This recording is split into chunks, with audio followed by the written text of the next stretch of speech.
തൃശൂർ പൂരം അലങ്കോലപ്പെടുത്തിയതിൽ സമഗ്ര അന്വേഷണം പ്രഖ്യാപിച്ച സർക്കാർ. അജിത് കുമാറിന്റെ വീഴ്ച DGP അന്വേഷിക്കും. ഗൂഢാലോചന ക്രൈംബ്രാഞ്ചും ഉദ്യോഗസ്ഥ വീഴ്ച ഇന്റലിജൻസും അന്വേഷിക്കും. ദി ഹിന്ദുവിന് നൽകിയ അഭിമുഖത്തിൽ മലപ്പുറത്തെക്കുറിച്ച് പരാമർശിച്ചിട്ടില്ലെന്നും മുഖ്യമന്ത്രി.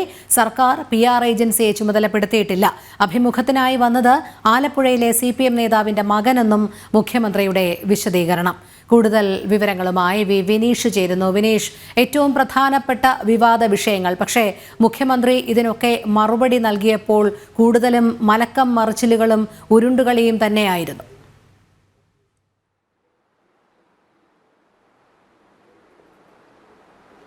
തീർച്ചയായിട്ടും രോഹിണി സൂചിപ്പിച്ചതുപോലെ തന്നെ വിവാദങ്ങൾക്ക് മുഖ്യമന്ത്രി മറുപടി പറയുമ്പോൾ മുഖ്യമന്ത്രി കൃത്യമായ ഭാഷയിൽ അല്ലെങ്കിൽ ഉരുണ്ടുകളിച്ചിൽ നടത്തുന്ന ഒരു സാഹചര്യം തന്നെയാണ് ഉണ്ടായിരുന്നത്. എടുത്തു പറയേണ്ടത് പ്രത്യേകിച്ച് MR Ajith കുമാറിനെതിരായ ADGP MR Ajith കുമാറിനെതിരായ വിവാദങ്ങൾ വലിയ രീതിയിൽ കത്തിപ്പടരുമ്പോഴും മുഖ്യമന്ത്രി നേരിട്ട് MR അജിത് കുമാറിനെ സംരക്ഷിക്കുന്നു എന്നാണ് നമുക്ക് മനസ്സിലാക്കാൻ സാധിക്കുന്നത്. കാരണം മുഖ്യമന്ത്രി തന്നെ വിശദീകരിക്കുന്നത് MR അജിത് കുമാർ വിഷയത്തിൽ നിലവിലെ സാഹചര്യത്തിൽ നടപടികളുമായി മുന്നോട്ട് പോകുന്നില്ല.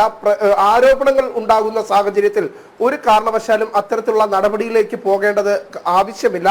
DGPയുടെ റിപ്പോർട്ട് വന്നതിന് ശേഷം ആ DGPയുടെ റിപ്പോർട്ടിൽ MR അജിത് കുമാറിനെതിരായി ഏതെങ്കിലും തരത്തിലുള്ള വീഴ്ചകൾ സംഭവിച്ചിട്ടുണ്ടെങ്കിൽ, MR അജിത് കുമാർ അനധികൃതമായ എന്തെങ്കിലും ഇടപാടുകൾ നടത്തിയിട്ടുണ്ടെങ്കിൽ മാത്രമേ നടപടിയുമായി മുന്നോട്ട് പോകാൻ സാധിക്കൂ എന്ന് മുഖ്യമന്ത്രി വ്യക്തമാക്കുന്നുണ്ട്. ഒപ്പം പൂരം കലക്കൽ വിവാദവുമായി ബന്ധപ്പെട്ട വിഷയത്തിൽ മുഖ്യമന്ത്രി പുനരന്വേഷണത്തിനാണ് ഇപ്പോൾ നിലപാട് സ്വീകരിച്ചിരിക്കുന്നത്. ഇന്ന് ചേർന്ന മന്ത്രിസഭാ യോഗത്തിലാണ് അത്തരത്തിലുള്ള ഒരു തീരുമാനമുണ്ടായിരിക്കുന്നത്. പ്രത്യേകിച്ച് 3 അന്വേഷണങ്ങളാണ് ഈ പൂരം കലക്കൽ വിഷയവുമായി ബന്ധപ്പെട്ടുള്ള നടക്കുന്നത്. ഒന്ന്, പ്രധാനമായും ഇതിൽ ബാഹ്യ ഇടപെടൽ നടന്നിട്ടുണ്ടോ, ഏതെങ്കിലും മറ്റു ഇടപെടലുകളുടെ അടിസ്ഥാനത്തിലാണോ ഈ പൂരം കലക്കൽ ഉണ്ടായിട്ടുള്ളത്, പൂരത്തിൽ ഇത്തരത്തിലുള്ള പ്രശ്നങ്ങൾ ഉണ്ടായിട്ടുള്ളത് എന്നത് സംബന്ധിച്ചുള്ള അന്വേഷണം നടത്തും.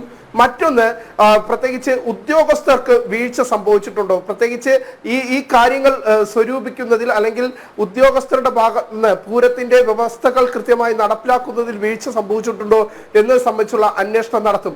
അങ്ങനെ 2 അന്വേഷണവും. അതിനു പുറമെ ADGP MR അജിത് കുമാർ എന്തുകൊണ്ട് അന്ന് തൃശ്ശൂരിൽ ഉണ്ടായിരുന്നിട്ടും, പ്രത്യേകിച്ച് ഈ ഇത്തരത്തിലുള്ള ക്രമസമാധാന വിഷയവും വലിയ പ്രശ്നങ്ങളും ഉണ്ടായിരുന്നിട്ട് പോലും എന്തുകൊണ്ട് ADGP ഈ സംഭവ സ്ഥലത്തേക്ക് വന്നില്ല എന്നത് സംബന്ധിച്ചുള്ള അന്വേഷണവും നടത്തും. അതിന് ചുമതലപ്പെടുത്തിയിരിക്കുന്നത് DGP ആണ്.